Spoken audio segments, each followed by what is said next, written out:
Hello guys, welcome to my YouTube channel. അപ്പോൾ ഇന്ന് ഞാനൊരു അച്ചാറിൻ്റെ വീടായിട്ടാണ് വന്നിട്ടുള്ളത്. അപ്പോൾ ഇന്ന് ഞാൻ ഉണ്ടാക്കാൻ പോകുന്നത് അരിനെല്ലിക്കൻ്റെ അച്ചാറാണ്. ഞാൻ എൻ്റെ റിലേറ്റീവിൻ്റെ വീട്ടിൽ പോയിട്ടുണ്ടായിരുന്നു കുറച്ച് ദിവസം മുന്നേ, ഒരു മാരേജ് ഉണ്ടായിട്ട്. അപ്പോൾ അവിടുന്ന് ഞാൻ കുറച്ചധികം അരിനെല്ലിക്ക എടുത്തുകൊണ്ട് വന്നിട്ടുണ്ടായിരുന്നു. അപ്പോൾ ഇങ്ങനെ വീട്ടിലിരിക്കുന്നുണ്ടായിരുന്നു അരിനെല്ലിക്ക. അപ്പോഴാണ് ഞാനിങ്ങനെ വിചാരിക്കുന്നത്, ഇത് കൊണ്ട് നമുക്ക് എന്തെങ്കിലും ഒന്ന് ചെയ്യായിരുന്നു. അങ്ങനെയാണ് എൻ്റെ അമ്മ പറഞ്ഞത് അച്ചാറുണ്ടാക്കി നോക്കും. ഞാൻ ആദ്യം വിചാരിച്ചു ഉപ്പിലിടാമെന്നാണ്. പിന്നെ ഞാൻ വിചാരിച്ചു അച്ചാർ തന്നെ ഉണ്ടാക്കാമെന്ന്. അപ്പോൾ നമുക്ക് അച്ചാർ ഉണ്ടാക്കുന്നതിലേക്ക് കിടക്കാം. അതിനുവേണ്ടി ആദ്യം തന്നെ നമ്മളൊരു ബൗൾ എടുത്തിട്ട് അതിലേക്ക് ഈ അരിനെല്ലിക്കയൊക്കെ ഇട്ടിട്ട് നല്ലോണം വാഷ് ചെയ്ത് എടുക്കണം. എന്നിട്ട് നമ്മളൊരു തുണി എടുത്തിട്ട് അതിൽ നല്ലോണം ഈ വെള്ളമൊക്കെ പോകാൻ വേണ്ടിയിട്ട് നല്ലോണം ഈ തുണി കൊണ്ട് അരിനെല്ലിക്കയൊക്കെ തുടച്ചിട്ട് വേറൊരു പാത്രത്തിൽ വെക്കണം. എന്നിട്ട് ആ പാത്രത്തിൽ കുറച്ച് ഉപ്പിട്ടിട്ട് ഒന്ന് മിക്സ് ചെയ്തിട്ട് അതൊന്ന് കുറച്ചൊരു 5-10 മിനിറ്റിനേക്ക് നമുക്ക് മാറ്റി ഒരു പാൻ വെച്ചിട്ട് അതിലേക്ക് എണ്ണ ഇട്ട് കടുക് നല്ലോണം പൊട്ടി വരുമ്പോൾ നമുക്കിതിലേക്ക് ഒരു കപ്പ് കറിവേപ്പില ആഡ് ചെയ്ത് കൊടുക്കാം.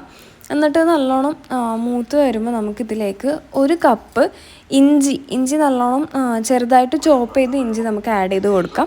അതിനുശേഷം ഒരു കപ്പ് വെളുത്തുള്ളി, നീളത്തിലരിഞ്ഞ് വെളുത്തുള്ളിയാണ് ഞാൻ എടുക്കുന്നത്. ഇത് നല്ലോണം ഗോൾഡൻ ബ്രൗൺ ആവുന്ന വരെ നമ്മൾ നല്ലോണം ഇളക്കി കൊടുക്കണം. പിന്നെ നമ്മൾ ആഡ് ചെയ്യുമ്പോൾ ഇത്രയും നമ്മൾ ഹൈ ഫ്ലെയിമിലാണ് വെക്കേണ്ടത്. വെളുത്തുള്ളി ആഡ് ചെയ്ത് കഴിഞ്ഞ് കഴിഞ്ഞാൽ പെട്ടെന്ന് കരിഞ്ഞു പോകുന്നത് കൊണ്ട് തന്നെ ഒരു മീഡിയം ഫ്ലെയിമിലേക്ക് മാറ്റി വെക്കാം. എന്നിട്ട് നല്ലോണം കണ്ടിന്യൂസ് ആയിട്ട് ഇളക്കിക്കൊണ്ടിരിക്കണം, അല്ലെങ്കിൽ പെട്ടെന്ന് കരിഞ്ഞു പോകും വെളുത്തുള്ളി. പിന്നെ ഇതൊരു ഗോൾഡൻ ബ്രൗൺ ആകുമ്പോൾ നമുക്കിത് എന്താ പറയുക നല്ലോണം ലോ ഫ്ലെയിമിലേക്ക് ഇടാം.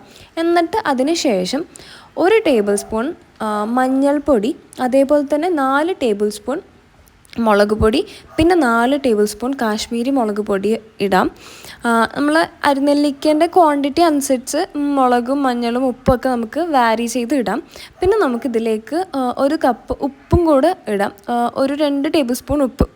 ഒരു കപ്പിലാണ് ഞാൻ ഇട്ടത്, 2 ടേബിൾ സ്പൂണും കൂടെ, അതുകൊണ്ട് ഞാൻ ഒരു കപ്പ് എന്ന് പറഞ്ഞത്.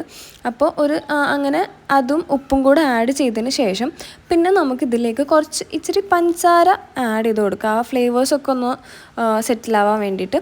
അതേപോലെ തന്നെ ഇതിലേക്ക് കായപ്പൊടിയും കൂടെ ആഡ് ചെയ്ത് കൊടുക്കാം.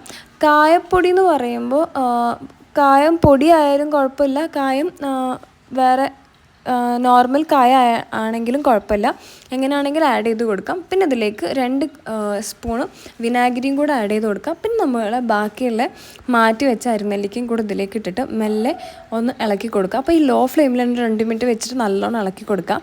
അപ്പോൾ ഇത്രയുള്ള പരിപാടി, നമ്മൾ അച്ചാർ റെഡിയാണ്. എനിക്ക് നല്ലോണം ഇഷ്ടമായി, നിങ്ങളും ട്രൈ ചെയ്ത് നോക്കാം. അപ്പോൾ ബൈ.